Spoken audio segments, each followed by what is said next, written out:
Welcome to today's Daily Chelsea, your one-stop shop for all things Chelsea related. Today's treats are a rather glamorous looking fruit cup, which I am very much looking forward to getting stuck into, and a detestable looking protein shake, because I did, believe it or not, go to the gym this morning. I think our only place to start, and it makes me very happy, is Jose Mourinho's quotes about Radamel Falcao. I'm sure that you have seen them, but he has basically said that if he feels that he's the man to get Falcao back to his previous best, he will do it. I think that we all know as Chelsea fans that Mourinho is fully qualified to rejuvenate Radamel Falcao. Falcao's talent is never in question. We were all in Monaco, we know what happened there, and we know how good a player he is. He just needs the right guidance and the right players around him, and I think that that could happen at Chelsea. Mourinho has said, and I'll quote you, I'll give you the direct quote, he said, "It hurts me that in England people think that this is the real Falcao, because it isn't. The real Falcao is the one who pinged in a hat-trick against us in Monaco and scored countless goals for both Porto and Atletico Madrid. So if he could come into Chelsea and be our third choice striker with the aim of displacing Remy and then displacing Costa, I suppose would be his ultimate ambition, I'm all for it. I think that he's a fantastic player, and given the right guidance and the right support, he could easily rediscover that form. And it could actually be, I remember there's been some transfers. Manchester United are very good at them actually in the past. I remember Manchester United bought Henrik Larsson in, and he only came for a little while, but he did score some very important goals for them. And they also did it with Michael Owen. I remember Michael Owen scored that goal against Manchester City in the last minute. And Radamel Falcao certainly is, well, he's a better player than both of them, isn't he? So let's get him. I really don't understand why people are anti it, but if you are, let me know, because that is the beauty of this. This is your place to have the Chelsea chat. Comment below. The second this video goes live, I will be on the comments. So if you're pro Falcao, if you're anti Falcao, comment and let me know. The Metro, as I've told you in the past, if you're not from England, the Metro is a freebie paper that's given to us on the tube. So it's what I pick up every morning on my way to work. And they have reported that Kevin De Bruyne is as good as signed for Manchester City. I don't really know what to make of this. When Kevin De Bruyne left Chelsea, I was one of the people who rejoiced at the news. I was in Swindon when Kevin De Bruyne played. It was a game where Marco van Ginkel broke his leg, and De Bruyne was atrocious. His attitude was all wrong. He ignored the fans after the game when the rest of the team came over to applaud us for travelling all the way to Swindon on a Tuesday night. He didn't bother. And I just felt that his attitude was all wrong. This is nothing to do with his talent as a bloke, but I was pleased to have him out of the ranks in a similar way I was pleased to have Romelu Lukaku out of the ranks.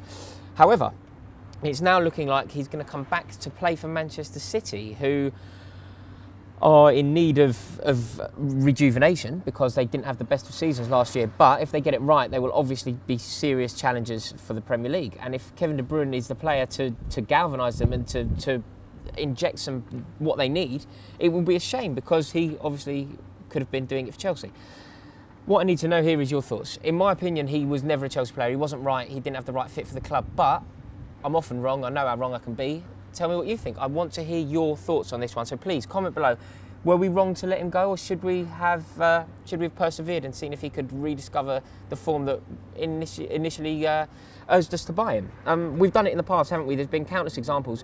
Matic is often used. I disagree with the Matic one, because Matic going in the opposite way to Benfica was actually the make weight that allowed David Luiz to sign for Chelsea, who I still maintain is a fantastic football player. So Matic going and then having to buy him back isn't quite the stick to beat us with that people use. However, Mo Salah is a very good example. We bought him, arguably he didn't get enough time, and then he went off to Fiorentina and played fantastically well. So perhaps again we should have given him more time, but I again think the club got it right. I think the club got it right. I don't think Mo Salah is cut out for the English League, and certainly not for the team that are hoping to win the English League. So, but let me know. Let me know what you think. This brings us nicely, actually, onto Cuadrado. Inside Football have reported that Cuadrado's agent is flying into London to have crisis talks with the Chelsea hierarchy.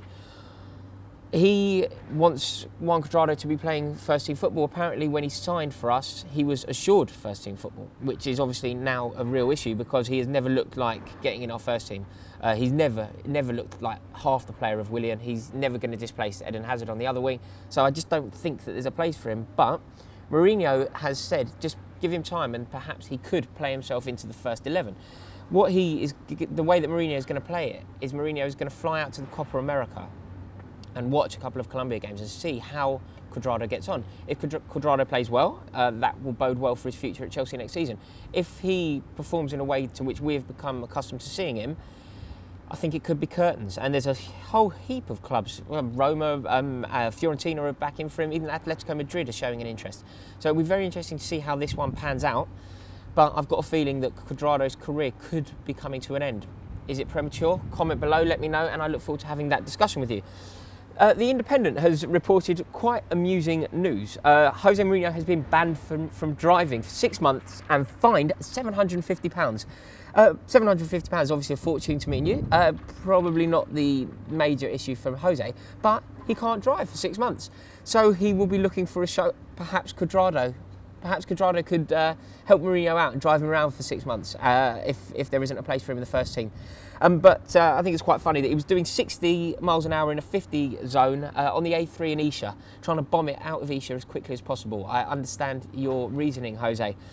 Finally, what I just have to do is highlight these guys. They're called the Football Republic. They are a wonderful, wonderful network and one that we are fortunate enough to be part of. So if you like what you see here, the link is up now. Make sure you sub to these guys. They're really good. I know the guys running it.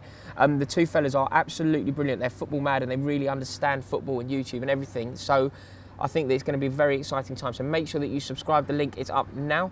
And yeah, fingers crossed, you may even get a glimpse of myself and, more importantly, the beautiful Sophie on the channel. So yeah, thank you very much for watching. I'm going to tuck into my fruit cup now and probably pour that down the sink. Go on to Champions. Is this a wind-up? Can you... Adam, you can't Skype in during Backpage Blues. You know full well that we're filming.